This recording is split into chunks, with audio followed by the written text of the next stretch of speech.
자, 우리 기도하도록 하겠습니다. 기도합시다.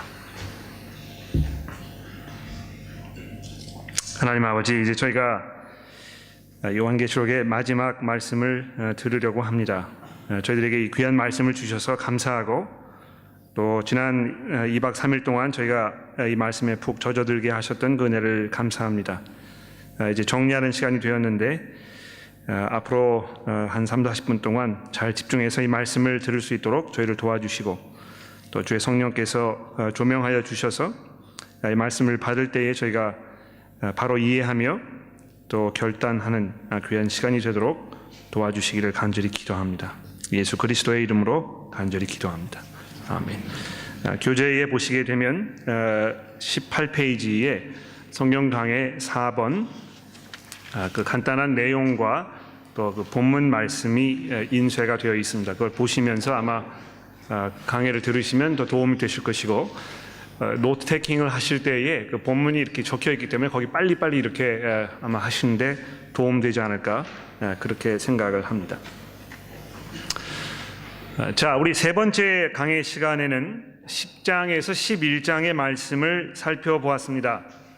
7번째 나팔 소리가 울려 퍼기 이전에 이 세상을 향한 하나님의 심판이 그 최종적인 종착역에 도착하기 그 마지막 순간이 오는 그 이전에 이 세상에서 이 교회가 지금 현재 이 순간 이 땅에서 어떤 수고와 희생을 감당해야 할 것인지, 얼마만큼의 그 핍박과 또 고통을 감수해야 할 것인지 우리가 잠시 살펴보았던 것입니다. 세상은 항상 이 복음을 전하는 교회를 적대시할 것이고, 그래서 교회가 복음을 신실하게 전하고 거기에 신실하려면 항상 이 세상으로부터 미움과 조롱을 각오해야 하는 그러한 상황임을 다시 한번 우리가 확인할 수가 있었습니다. 그리고 나서 강의가 끝난 후에 우리 오찬이 또 셰런 교우님 두 분께서 12장부터 이 16장의 이 5장 말씀을 봉독을 해 주셨는데, 저희가 수련회 기간 동안에 그 부분을 좀 더 자세하게 살펴볼 기회가 없었기 때문에 좀 아쉽기는 합니다. 오늘 강의를 시작하기 전에 그래서 몇 가지 제가 간단히 정리를 좀 해보려고 그렇게 합니다. 12장부터 16장을 보시게 되면 이 세상이 창조된 이후로부터 지금까지의 그 모든 일들, 이것을 또 새로운 각도에서 우리에게 다시 보여주고 있는 것입니다. 한 번 이거를 우리가 보게 되고 또 2번 보고 3번 보고 이렇게 하면서 좀 더 새로운 것들을 우리가 발견하게 되고, 또 새로운 각도에서 이걸 보면서 왜 이 세상이 지금 이런 모습을 하고 있는 것인가에 대해서 우리가 좀 더 심도 있게 이해할 수 있게 되는 것입니다. 그래서 오늘 본문 말씀이 이제 18장입니다만 잠시 12장으로 넘어가 보도록 하겠습니다. 잠깐 성경을 12장 말씀으로 펴주시면 12장 1절부터 6절에 보시면 이 구약시대 전체를 통해서 메시아께서 오시기를 고대하던 이스라엘 백성들의 그 기다림을 마치 임신하고 또 해산의 고통을 겪는 여인의 모습으로 아주 간략하게 정리해서 말씀하고, 그 다음에 그리스도께서 이 땅에 오신 후에 이 사탄과의 전쟁에 대해서 또 아주 간략하게 우리에게 묘사하고 있습니다. 한번 볼까요?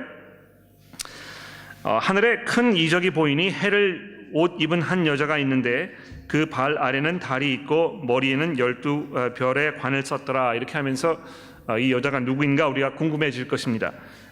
그 잠시 후에 이제 읽어보시면 알겠지만 이 캐톨릭 교회에서는 이제 이 여자가 마리아다 이제 이렇게 이야기를 쉽게 단정을 합니다만, 저는 그렇게 생각하지 않습니다.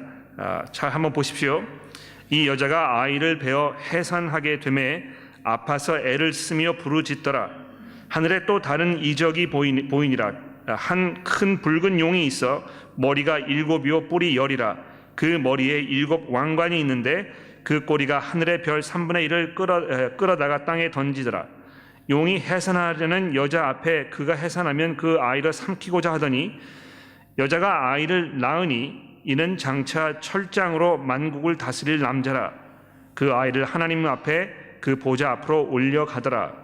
그 여자가 광야로 도망하매 거기서 1260일 동안 그를 양육하기 위하여 하나님께서 예비하신 곳이 있더라. 이렇게 하면서 예수 그리스도의 그 오심과 그분의 그 탄생, 또 이 땅에서 사역하신 후에 하늘로 올라가신 그 후, 그리고 그 후에 벌어진 이 여러 가지 사건들에 대해서 아주 간략하게 이 딱 엑기스만 해서 우리에게 설명해주고 있는 것입니다. 여기 그 여자라는 것은 제 생각에 이 구약 시대의 그 많은 하나님의 백성들을 통틀어서 이야기하는 것 같습니다. 그들이 얼마만큼 그리스도를 기다렸고 그 기다리는 그것이 이 해상하는 여인의 그 고통처럼 느껴졌다고 구약 성경도 이야기하고 있고 예수님도 그런 방식으로 여러 번 설명하셨다는 것입니다. 자, 그리고 나서 그 다음에 이제 7절부터 17절까지 넘어가시게 되면 서로 다른 어떤 이야기가 있는 것처럼 보여지지만 사실 이것은 요한계시록이 반복적으로 하고 있는 대로 지금 우리가 1절부터 7절에서 읽었던 그 내용을 다시 확대시켜가지고 좀 더 자세하게 세밀하게 이것을 관찰하도록 살펴보는 그 전 구절인 것입니다. 그 중심 내용이 무엇입니까? 사탄이 하나님의 아들 메시아와 전쟁에서 완패를 당하고 설 곳을 잃고 쫓겨났다는 것입니다. 이것이 그 중심적인 이 환상의 메시지인 것입니다. 여러분, 마치 하나님과 사탄이 이 영원한 어떤 그 끊임없는 전쟁 속에서 막 이렇게 있는 것처럼 우리가 생각을 하고 그래서 선이 이길 때도 있고 악이 이길 때도 있고 뭐 이렇게 생각하는 경우가 있습니다. 그래서 이 세상을 선과 악의 끊임없는 싸움이라고 이렇게 설명하는 그런 많은 분들도 있지 않습니까? 그러나 성경은 이 세상을 그런 방식으로 설명하지 않습니다. 이미 하나님께서 하나님의 그 권세와 그 능력으로 이 모든 세상을 통치하고 다스리고 계시고 그 어떤 세력도 그분을 감당하고 당해낼 수 없다는 것입니다.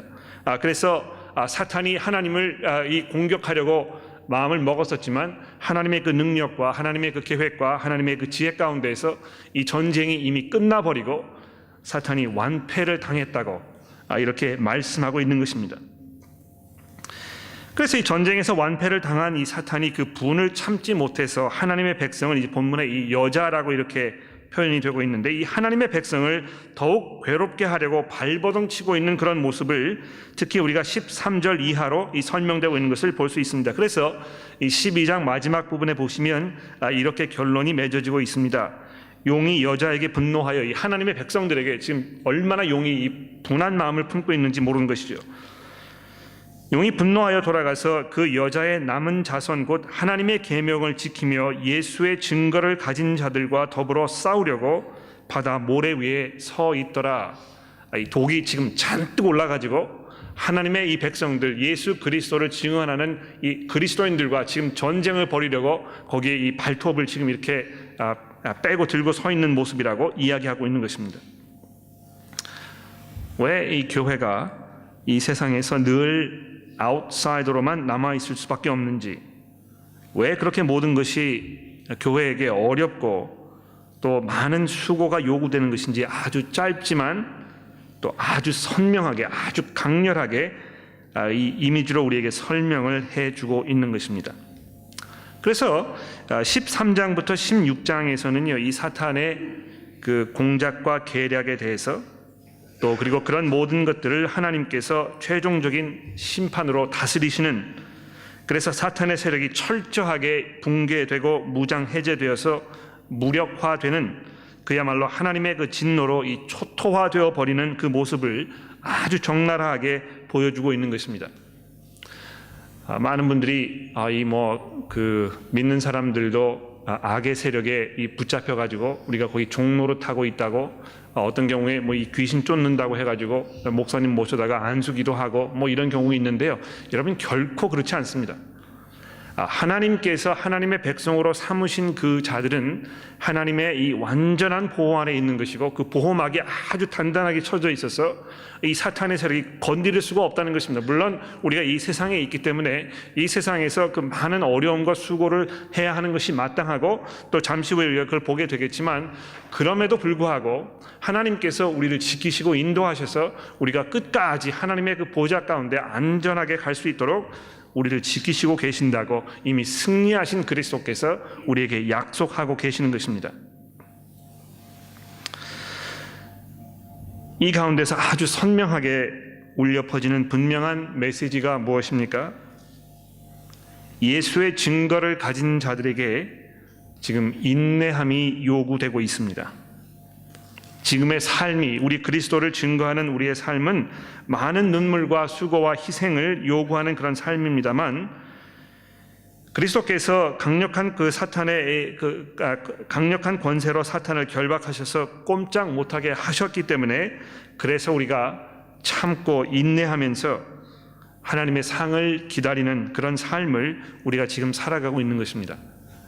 제가 처음에 말씀드렸지만, 이러한 그 요한계시록의 메시지가 당시 이 환상을 보던 요한에게도 그렇고, 그 후에 요한의 이 편지를 받은 모든 그 초대교회 교인들도 그렇고, 또 그 이후에 지금 이 땅에 살고 있는 모든 교회들에게 얼마나 큰 위로와 격려가 되는지 모르는 것입니다. 교회가 점점 세력을 잃어가는 것 같고, 사회에서 점점 외면당하는 것 같고, 사회의 조롱거리와 손가락질거리를 당하는 것 같고, 정말 교회 안에서도 얼마나 그 도덕적인 또 이 신학적인 문제가 많이 있어가지고 교회가 분열되고 정말 교회로서 보이지 못해야 할 그런 모습을 보이고, 이런 상황 속에 우리가 분명히 있는 것입니다. 그러나 그런 가운데에서 눈을 들어서 부활하신 예수 그리스도의 그 권세와 그분의 그 능력을 바라보라고, 그분을 통해서 하나님께서 우리에게 무엇을 이루어 놓으셨고 약속해 놓으셨는지, 그리고 영의 눈을 들어서 정말 현실적으로 이 세상에 벌어지고 있는 이 모든 것들을 하나님의 관점에서 이해하라고 이 말씀이 이해하고 있는 것입니다.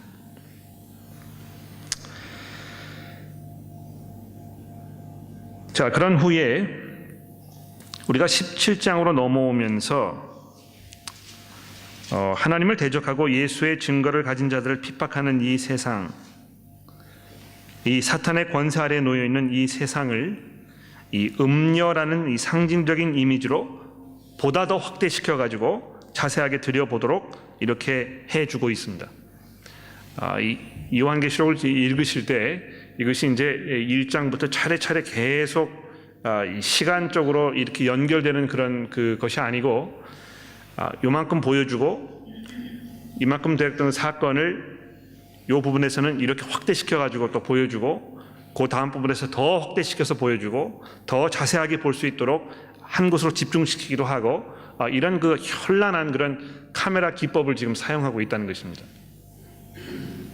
그래서 17장에 왔을 때 이 세상의 지금 현재의 그 모습을 다시 한번 확 들여다가 볼 수 있도록 이 음녀라는 단어로 지금 설명하고 있는데, 17장 2절 말씀해 보시면 이 세상을 이 음녀로 어떻게 설명하고 있습니까? 땅의 임금들도 그와 더불어 음행하였고, 땅에 사는 자들도 그 음행의 포도주를 취하였다 하였고, 곧 성령으로 나를 데리고 광야로 가니라. 내가 보니 여자가 붉은 빛 짐승을 탔는데 그 짐승의 몸에 하나님을 모독하는 이름들이 가득하고 7 머리와 7 뿔이 있으며, 그 여자는 자주 빛과 붉은 빛 옷을 입고 금과 보석과 진주로 꾸미고 손에 금잔을 가졌는데 가증한 물건과 그 음행의 더러운 것들이 가득하더라.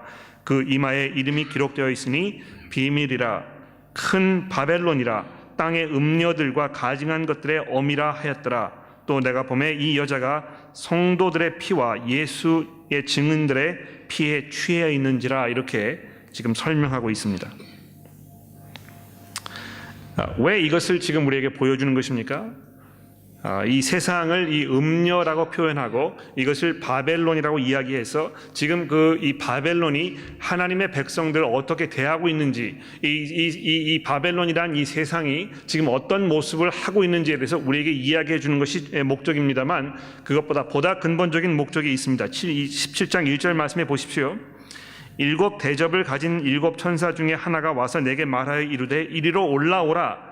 많은 물 위에 앉아있는 큰 음녀가 어떻게 됐다고요? 그 음녀가 받을 심판을 내게 보이리라. 하나님께서 이 바벨론이라는 이 세상을 그냥 내버려 두지 않으실 것이라는 것입니다.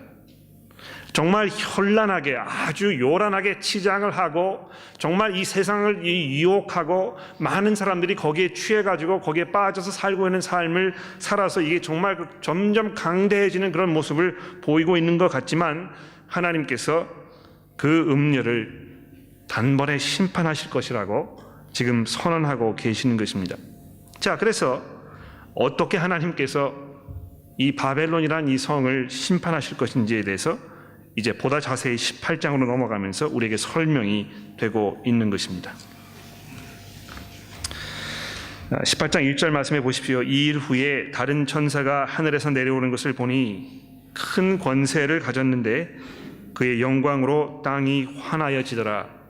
다시 한번 그 하나님의 이 엄청난 계시가 보여지는 아주 중대한 순간이라는 것을 우리가 짐작할 수 있습니다. 그냥 뭐 보잘것없는 이 천사가 그냥 내려와 가지고 툭 말을 던지고 가는 것이 아니고 정말 큰 권세를 가진 이 놀라운 천사가 그 영광으로 땅을 환하게 비추면서 지금 등장하여 무슨 말씀을 하는 것입니까? 힘찬 음성으로 외쳐 이르되 무너졌도다 무너졌도다 큰 성 바벨론이여 귀신의 처소와 각종 더러운 영이 모이는 곳과 각종 더럽고 가증한 새들이 모이는 곳이 되었도다. 그 음행의 진노의 포도주로 말미암아 만국이 무너졌으며 또 땅의 왕들이 그와 더불어 음행하였으며 땅의 상인들도 그 사치의 세력으로 치부하였다 하였더라.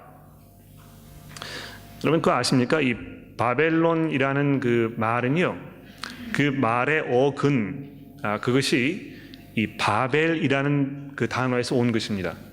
그래서 성경에서 이 바벨탑 또 바벨론 이렇게 하는데 같은 말입니다. 사실은 벌써 이 바벨탑이라는 단어가 등장하게 되면 이것이 무엇을 상징하는지 우리가 금방 알 수 있습니다. 그렇지 않습니까? 이 인간들이 자기의 힘으로 이 탑을 지어가지고 하나님께로 가려는, 즉 그 하나님 없이도 마치 이 온 세상을 통치하는 그 권세와 능력을 우리가 누릴 수 있는 것처럼, 우리가 하나님의 자리에 우리의 힘으로 도달할 수 있는 것처럼 인간들이 생각하고 있는 그 생각 모든 자체, 인간의 문명과 문화, 이것을 이 바벨로 지금 상징하고 있는 것입니다. 인류의 역사상 정말 많은 것들이 인간의 손에 의해서 이루어졌습니다. 얼마나 이 찬란한 문화가 인간의 역사를 통해서 이루어진 것입니까? 여러분 이 인터넷이라는 거 우리가 그냥 일상화 되어 가지고 그냥 우리가 마음 놓고 쓰고 있습니다만, 이 세상에 어떤 생물이 그런 것을 만들어낼 수 있을까요? 그렇지 않습니까? 이 세상에 어떤 존재들이 서로 생각을 이야기하고 그것을 나누면서 이 세상에 대해서 돌아보고 이 과학을 발달시키고 의학수를 만들어내고 이렇게 할 수 있었겠습니까? 얼마나 인간이 이 찬란한 그런 문화와 문명을 가지고 있는지 모릅니다. 그러나 안타깝게도 인간 문화와 문명의 기본적인 모습은 그런 그 찬란함으로 인해서 하나님을 자꾸 끌어내리려는 그런 모습을 가지고 있다는 것입니다. 인간의 문화와 문명이 발달하고 하면 할수록 점점 더 우리는 하나님이 필요하지 않다고, 하나님은 아주 부적절한 존재이라고 자꾸 이렇게 끌어내리게 되는 것입니다. 이미 성경에서 바벨탑의 사건을 통해서 그것이 우리 인간의 본질적인 모습이라고 이미 얘기하고 있는 것입니다. 그것은 바벨탑에서만 그런 것이 아니고요, 하나님 세상을 창조하셨을 때 에덴 동산에서 아담과 하와 그 순간부터 반복되었던 인간의 본질적인 문제인 것입니다. 아담과 하와가 어떻게 한 것입니까? 그 선악과를 보매 그것이 먹음직도 하고 그것을 보았을 때 선과 악을 구별할 수 있을 것 같다고 했기 때문에 그걸 다 먹었다는 것이죠. 여러분, 이 선과 악을 구별할 수 있다는 건 뭘 말하는 것입니까? 그들이 선한 것이 무엇이고 악한 것이 무엇인지 그 전에 몰랐었겠습니까? 그렇지 않습니다. 분명히 하나님의 그 말씀을 통해서 그들이 어떤 삶을 살아야 하는지, 하나님께서 원하시는 것이 무엇인지에 대해서 아주 분명한 이해가 있었던 것입니다. 하나님께서 이 선과 악을 구별하시는 그 권세와 그 권력을 가지고 계셨기 때문에 그분의 말씀을 듣고 그분의 말씀에 순종하는 삶을 살아가는 것이 인간의 본질적인 삶의 모습이었다는 것입니다. 그러나 아담과 하와가 어떻게 했습니까? 이 도덕적 자치 결정권을 갖기를 원했던 것입니다. 하나님께로부터 이 참견을 받고 하나님께 마치 그분의 말씀 때문에 내가 하고 싶은 것을 할 수 없는 그런 그 속박된 상황에서 벗어나 가지고 내가 내 삶을 내 방식대로 내가 결정하면서 살아가겠다는 이런 그 독립하려는, 즉 다시 말해서 하나님께 이 반기를 드려고 하는 이 반역 행위의 모습이 우리 인간들의 근본적인 모습이었다는 것입니다. 그것이 성경을 통해서, 바벨탑을 통해서, 이스라엘 백성들의 역사를 통해서 계속해서 반복적으로 우리에게 확인되고 있고, 그런 인간의 모습들이 바로 지금 현재 여러분과 저의 삶 속에도 반복되어서 나타나고 있는 것입니다. 그러나 그런 인간의 이 반역 행위에 대해서, 이 바벨론이라고 그 표현되는 그 인간의 이 반역적인 그 삶의 모습에 대해서 하나님 얼마나 분개하고 계시는지 모릅니다. 그래서 4절 말씀해 보십시오. 또 내가 들으니 하늘로부터 다른 음성이 나서 이르되 내 백성아 거기에서 나와서 그 죄에 참여하지 말고 그가 받을 재앙들을 받지 말라. 그의 죄는 하늘에 사무쳤으니 하나님은 그의 불의한 일을 기억하신지라. 그가 준 대로 그에게 주고 그의 행위를 갑절대로 갚아주고 그의 섞은 잔에도 갑절이나 섞어 그에게 주리라. 그가 얼마나 자기를 영화롭게 하였으며 사치하였든지 그만큼 고통과 애통함으로 갚아주리라. 그가 내 마음에 말하기를 나는 영왕으로 앉은 자여 과부가 아니라 결단코 애통함을 당하지 아니하리라 하니, 그러므로 하루 동안에 그 재앙들이 이르리니 곧 사망과 애통함과 흉년이라. 그가 또한 불에 살라지리니 그를 심판하시는 주 하나님은 강한 자이심이니라.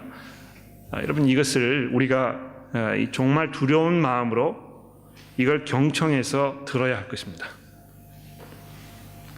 하나님께서 하나님을 대적하고 하나님을 무시하고 하나님께 반기를 들고 자기 멋대로 살려고 하는 이 인간 모든 문명에 대해서 하나님 칼을 갈고 계신다는 것입니다.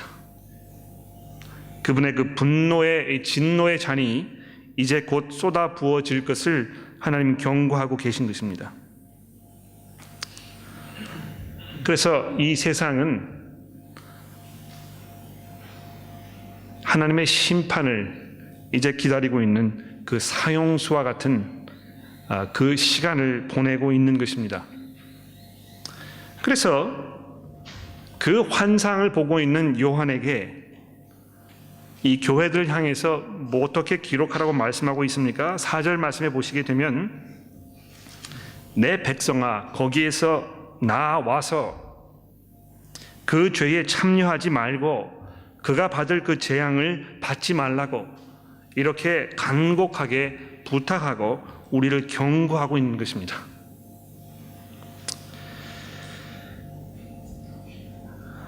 세상이 우리에게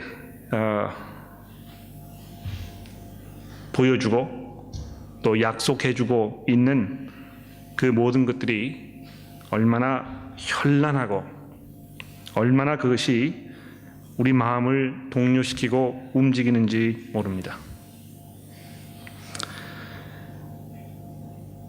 부를 쌓고 거기에서 우리가 편안한 삶을 살고 정말 남 부럽지 않게 떵떵거리면서 경제적인 어려움 없이 사는 그런 삶이 우리 삶의 최종적인 목적이라고 우리가 이렇게 단정 지을 수 있습니다.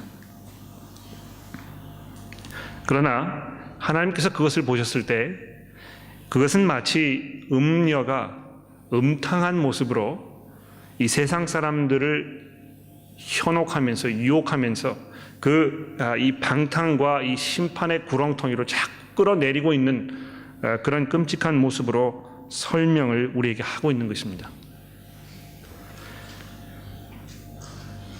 교회가 얼마나 많은 부를 축적해 놓았는지 모릅니다. 부동산이 얼마나 많이 있는지 모르고 또 교회 건물들이 얼마나 휘황찬란한지 모르고 또 거기에 출석하고 있는 교인들이 누리고 있는 그 삶의 질과 수준을 보았을 때 교회가 얼마나 풍성한 그런 삶을 살고 있는지 모릅니다.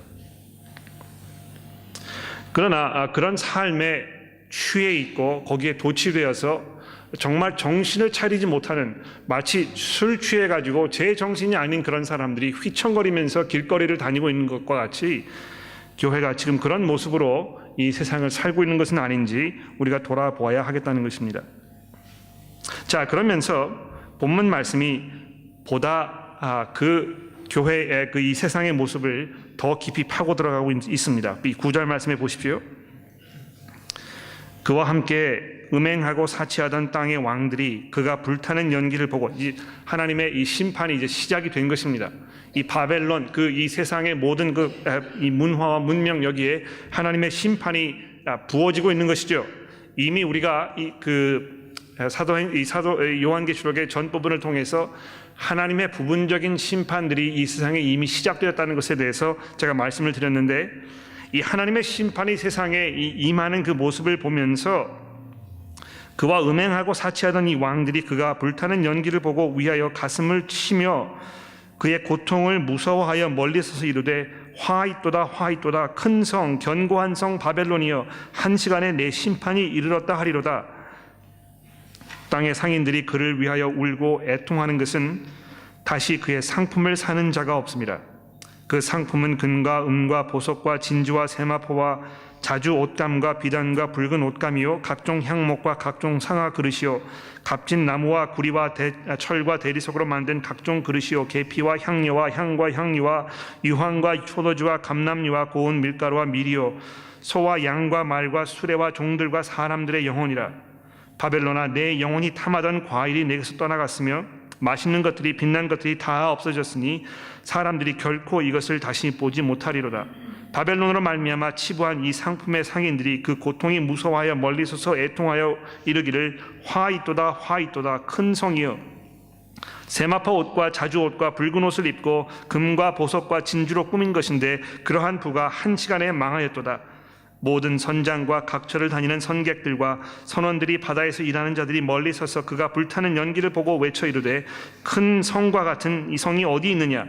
이렇게 하며 띠끌을 자기 머리에 뿌리고 울며 애통하여 이르되 화있도다 화있도다 큰 성이여 바다에서 배부리는 모든 자들이 너의 보배로운 상품을 치부하였더니 한 시간에 망하였도다. 하늘과 성도들과 사도들과 선지자들아 그로 말미암아 즐거워하라. 하나님이 너희를 위하여 그에게 심판을 행하셨음이라 하더라. 여기 이 세상 사람들과, 즉 이 세상과 정말 흥청망청 놀아나면서 거기에 모든 부귀와 영화와 그 세상에 약속했던 것들을 정말 즐겼던 모든 사람들과, 그러나 동시에 하늘의 그 성도들과 사도들과 선지자들이 너무나 극렬하게 대비되어서 지금 우리에게 보여지고 있습니다. 무너져가는, 불타오르는 그 바벨론의 그 처참한 모습을 보면서 거기에 적을 두고 살던, 그것을 지향하면서 살던, 그것을 기뻐하던 그 사람들이 가슴을 치며 애통하면서 이 바벨론에 무너지는 것을 안타까워하더라는 것입니다. 그러나 그것이 일어나는 그 순간 이 세상에서 그토록 고통받고 핍박을 당하고 눈물과 애통 속에 살던 하나님의 백성들, 모든 선지자들과 모든 사도들과 예수 그리스도의 증인들이 그 모습을 보면서 하나님을 찬송하고 우리가 즐거워하고 기뻐하는 그 날이 올 것입니다. 그렇습니다, 여러분. 우리는 이 세상에 살고 있지만 이 세상에 속한 사람은 아닙니다. 어떤 면에서 이것은 어젯밤에 우리 박석원 교우님께서 말씀하셨던 우리 그리스도인들이 겪는 그 갈등, 하나님께서 예수 그리스도를 이 땅에 빨리 보내주시기를 우리가 기도하는 그 기도, 그러나 아직도 복음을 들어야 할 사람들이 있기 때문에 그 심판의 날을 조금만 기다려달라는 그 우리의 이 갈등, 이것과 매 한 가지의 문제인 것 같습니다. 우리는 이 세상에 살고 있기 때문에 이 세상 사람들에게 복음을 전하기 위해서 세상 사람들처럼 살면서 그들과 만나려고 하고 관계를 맺고 그들의 그 친구로 살고 있습니다만, 우리가 이 세상에 속하지는 않은 그런 모습으로 살아야 하는 것입니다. 여러분, 우리가 세상에 속한 모습으로 살고 있지 않습니까? 하나님의 영원한 나라를 바라보고 거기에 우리의 소망을 두면서 우리의 가진 것들, 지금 현재 이 땅에 가진 이것들을 그렇게 중요하게 생각하지 않는 그런 의연한 모습으로 살고 있는 것입니까? 여러분, 그 사도 바울의 모습을 보게 되면 참 놀라운 부분이 많이 있습니다. 그런데 그 중에서 사도 바울이 뭐라고 말씀하고 있습니까? 내가 부한 것에 처할 줄도 알고 내가 빈궁한 곳에 처할 줄도 알았다. 내가 모든 상황 속에서 내가 자족하는 것을 배웠다. 이렇게 사도 바울이 얘기하고 있는 것입니다. 재정적으로 풍부해서 그런 상황 속에 있으면 그냥 그렇게 사는 것입니다. 그런데 뭐 사업이 잘 되지 않거나 이 경제가 좀 어려워져 가지고 우리가 좀 어려운 삶 속에 살고 있단 말입니다. 그러면 또 거기서 그렇게 살면 되는 것입니다. 얼마나 돈이 많이 있고 없고 여기에 우리의 목숨을 걸지 않았습니다. 돈이 많다고 해서 기쁘고 즐거워하고 돈이 없다고 해서 슬프고 애통해하는 삶을 살지 않는 것입니다. 돈이 많든지 없든지 간에 우리가 항상 기뻐하고 즐거워하고 감사하는 삶을 살 수 있는 것이야말로 이 경건함 속에서 배우는 이 자족함의 비밀인 것입니다. 왜 그것이 가능합니까? 이 세상에 대한, 지금 현재 우리가 살고 있는 이 세상에 대한 올바른 시각, 이 하나님으로부터 하나님의 관점에서 이 세상을 바라보는 그 탄탄한 골격이 우리 마음속에 지금 잡혀있기 때문에 그런 것입니다. 그렇지 않으면 얼마나 불안한지 몰라요. 주식시장이 변동하면 안절부절하는 것입니다. 지금 내가 살고 있는 이 집값이 얼마나 올라갔는지, 얼마나 내려갔는지, 또 내가 타고 있는 차가 지금 몇 년이나 더 갈 것인지, 이런 것 때문에 우리가 밤잠을 자지 못하는 것입니다. 그러나 우리의 삶이 그러한 것들과 연결되어 있지 아니하고 그것이 끝난 그 후에 영원한 하나님 나라에서의 그 영원한 삶과 결부되어 있다는 것을 우리가 기억해야 되지 않겠습니까? 그래서 하나님의 심판이 이 바벨론에 쏟아 부어졌을 때 하나님의 성도들이, 주의 그 백성들이 이제 어떤 모습으로 감사하며 찬송하고 있는 것입니까? 그 마지막 부분을 보십시다. 18장 21절입니다. 이에 한 힘센 천사가 큰 맷돌 같은 돌을 들어 바다에 던지며 이르되, 큰 성 바벨론 이같이 비참하게 던져져 결코 다시 보이지 아니하리로다. 또 검은 고를 타는 자와 풍류하는 자와 퉁소 부는 자와 나팔 부는 자들의 소리가 결코 내 안에서 다시 들리지 아니하고 어떠한 세공업자든지 결코 내 안에 다시 보이지 아니하고 또 맷돌 소리가 결코 내 안에 다시 들리지 아니하고 등불빛이 결코 내 안에 다시 비치지 아니하고 신랑과 신부의 음성이 결코 내 안에 다시 들리지 아니하리로다. 너희 상인들은 땅의 왕족들이라. 내 복술로 말미암아 만국이 미혹되었도다. 선지자들과 성도들과 및 땅 위에 죽임을 당한 모든 자의 피가 그 성 중에서 발견되었느니라 하였더라. 정막이 있을 뿐입니다. 아무런 소리도 들리지 않는 그 폐허가 되어버린 것입니다. 마치 바벨탑을 쌓아가던 그 사람들이 하나님의 그 심판을 순간적으로 받아가지고 거기에서 언어가 소통되지 않아서 다 이 땅에 흩어져 버렸다고 하지 않았습니까? 그 사람들이 거기를 다 떠나간 후에 그 폐허로 남아있는 그 바벨탑의 그 모습, 거기에 남아있는 그 정적과 그 고요함, 아무 소리도 들리지 않는 그런 공허함, 그것이 이 바벨론의 그 결과인 것입니다. 그러나 동시에 그 순간 하늘에서 어떤 일이 벌어지고 있는 것입니까? 이 일 후에 내가 들으니 19장입니다. 하늘에 허다한 무리의 큰 음성 같은 것이 있어 이르되, 할렐루야, 구원과 영광과 능력이 우리 하나님께 있도다. 그의 심판은 참되고 의로운지라. 음행으로 땅을 더럽게 한 큰 음녀를 심판하사 자기 종들의 피를 그 음녀의 손에 갚으셨도다 하고, 두 번째로 할렐루야 하니 그 연기가 세세토록 올라가더라. 또 24장로와 네 생물들이 엎드려 보좌에 앉으신 하나님께 경배하여 이르되 아멘 할렐루야 하니, 보좌에서 음성이 나서 이르시되, 하나님의 종들 곧 그를 경외하는 너희들아, 작은 자나 큰 자나 다 우리 하나님께 찬송하라 하더라. 또 내가 들으니 허다한 무리의 음성과 같고 많은 물소리와 같고 큰 우레소리와도 같은 소리로 이르되 할렐루야 우리 주 하나님 곧 전능하신 이가 통치하시도다. 우리가 즐거워하고 기뻐하며 그에게 영광을 돌리세. 어린 양의 혼인 기약이 이르렀고 그의 아내가 자신을 준비하였으므로 그에게 빛나고 깨끗한 세마포 옷을 입도록 허락하셨으니 이 세마포 옷은 성도들의 옳은 행실이로다 하더라. 천사가 내게 말하기를 기록하라. 어린 양의 혼인잔치에 청함을 받은 자들은 복이 있도다 하고 또 내게 말하되 이것은 하나님의 참되신 말씀이라 하기로 내가 그 발 앞에 경배하려 하니 그가 나에게 말하기를 나는 너와 및 예수의 증언을 받은 내 형제들과 같은 종이니 삼가 그리하지 말고 오직 하나님께 경배하라. 예수의 증언은 예언의 영이라 하더라. 자, 이렇게 하면서 성경 강의 마지막 부분을 우리가 이제 정리하게 되었습니다. 이 온 우주의 그 궁극적인 종착역은 어디입니까? 결국 우리의 삶은 어디에 가게 되는 것입니까? 하나님께서 이 세상을 창조하시고 우리를 이 땅에 있게 하신 그 계획과 목적은 무엇입니까? 제가 어제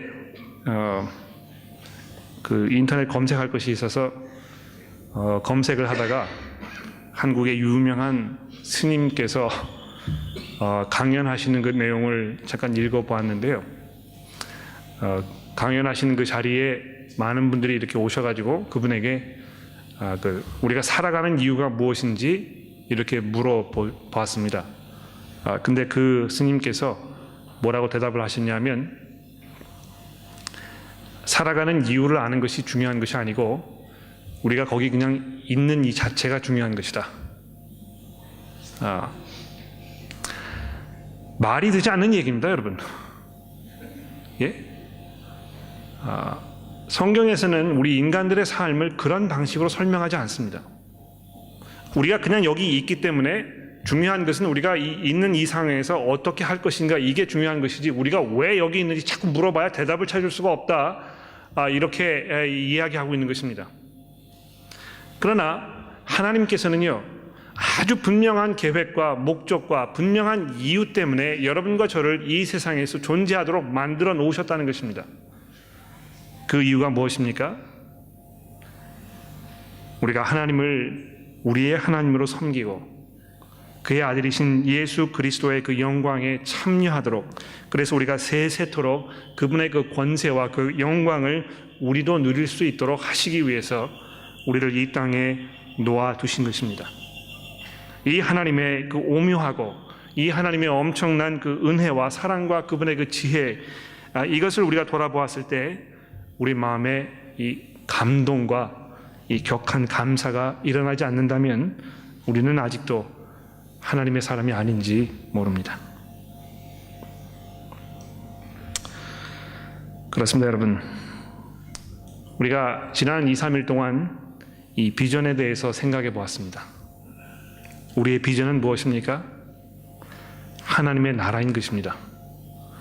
그 하나님의 나라가 예수 그리스도의 이 복음의 권세를 통해서 사람들에게 선포되고, 그래서 더 많은 사람들이 하나님의 심판이 임하기 이전에 그 하나님의 영광에 참여하도록 우리가 애쓰고 힘쓰는, 그것이 우리가 마땅히 누려야 할 우리 삶의 근본적인 목적이요 이유인 것입니다. 그러므로 수련회를 마치는 이 시점에서 우리가 과연 어떤 결단을 내릴 것인가?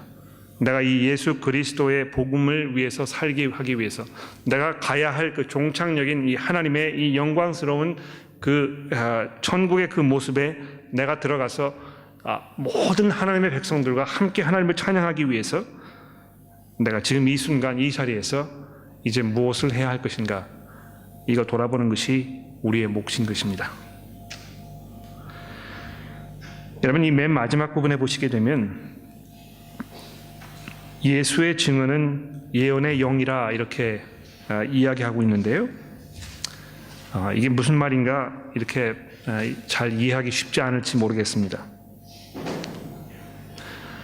이 예언의 영, 즉 다시 말해서 모든 하나님의 그 예언, 하나님의 말씀, 거기에 이 가장 핵심적인 그 부분, 그것이 말하고자 하는 그 바, 정말 하나님께서 이 세상을 향해 가지고 계시는 그 모든 꿈과 계획의 이 엑기스, 이것을 말한다면 바로 그것은 예수 그리스도 그분에 관한 증언이라는 것입니다. 이해가 되십니까? 우리가 성경을 읽을 때 예수 그리스도 그분을 만나는 것입니다. 그분의 영광을 우리가 이해하게 되는 것입니다. 그분을 향한 우리의 이 헌신과 또 우리의 감사와 우리의 찬송을 재확인하는 것입니다. 그래서 제가 이 수련회 기간 동안에 저희 부를 그 찬송을 이렇게 생각하면서 예수 그리스도 그분의 그 능력과 그분의 그 권세와 그분에 대한 우리의 헌신과 사랑을 고백하는 찬송을 우리가 많이 하게 되기를 제가 기도했었는데 그렇게 잘 해주셔서 얼마나 감사한지 모르겠습니다. 아마 우리가 이제 마지막 찬송을 부를 때 아마 여기 그 19장에 등장하는 이 하나님의 백성들처럼 우리가 감사와 감격으로 하나님을 찬송해야 할 것입니다. 그분의 그 넘치는 능력과 그분의 그 은혜와 그분의 그 사랑이 이 땅에서 고통받고 고난받고 핍박 속에 신음하는 이 교회들에게 참 소망과 참 희망이 되는 것입니다. 기도하겠습니다.